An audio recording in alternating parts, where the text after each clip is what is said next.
Welcome to 108 news Telugu bulletins లో ముందుగా headlines. మళ్ళీ గొడవలు షురూ చేసిన కూటమి ప్రభుత్వం. ఏపీ అసెంబ్లీ స్పీకర్ గా రఘురామకృష్ణరాజుకు బదులుగా వేరొకరి పేరు. జగన్ ఇంటి ముందు బారికేడ్లు తొలగింపు. 5 ఏళ్లుగా ఇబ్బంది పడుతున్న ప్రయాణికులకు చంద్రబాబు ఊరట.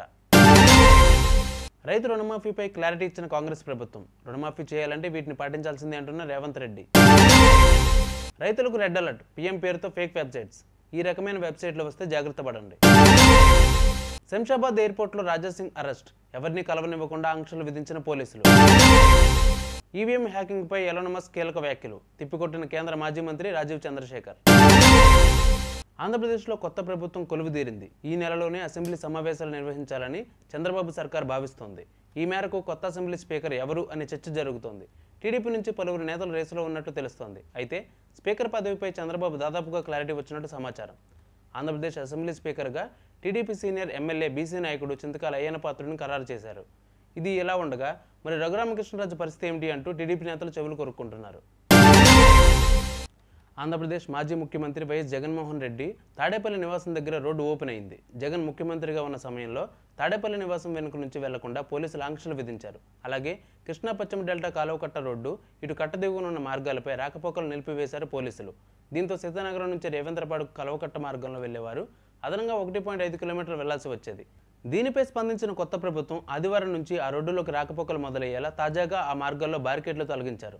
రోడ్డుకు 2 వైపులా పోలీసులు చెక్పోస్టులు ఉంచి ప్రజల రాకపోకలకు అనుమతించారు. 2 లక్షల వరకు పంట రుణాలు మాఫీ చేస్తామని కాంగ్రెస్ ప్రభుత్వం ప్రకటించిన సంగతి అందరికీ తెలిసిందే. ఆగస్టు 15 లోపు రుణాలు మాఫీ చేస్తామని సీఎం రేవంత్ రెడ్డి హామీ ఇచ్చారు. ఈ మేరకు నిధుల సమీకరణపై ప్రభుత్వం దృష్టి సారించింది.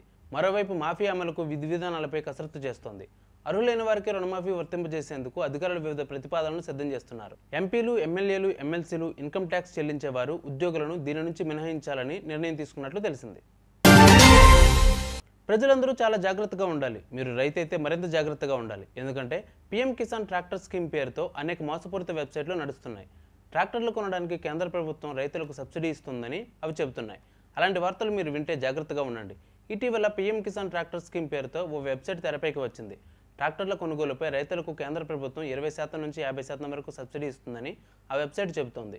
ఇది నిజమే అనుకున్న రైతుల్లో చాలామంది ఆ పథకం ద్వారా ప్రయోజనం పొందాలని ఆ వెబ్సైట్ ఇచ్చిన లింక్ క్లిక్ చేసి అప్లై చేసుకుంటున్నారు. కానీ ఇది నిజం కాదు. అది రైతులను ముంచే వెబ్సైట్. రైతులు, ప్రజలు అప్రమత్తంగా ఉండాలని ప్రభుత్వ సూచన.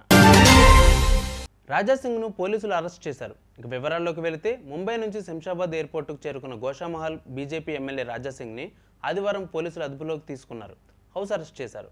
ఇటీవల మెదక్లో ఇరు వర్గాల ఘర్షణలో గాయపడ్డవారిని పరామర్శించేందుకు వెళతానని ఎమ్మెల్యే రాజాసింగ్ ప్రకటించారు.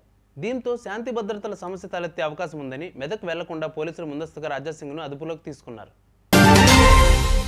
ఎలాన్ మస్క్ ఈవీఎంలపై చేసిన వ్యాఖ్యలపై బీజేపీ నేత, కేంద్ర మాజీ మంత్రి Rajeev Chandrasekhar social media X వేదికగా స్పందించారు. మాస్క్ ప్రకటన అన్నింటినీ కలిపి సాధారణీకరిస్తూ చేసినట్లుంది.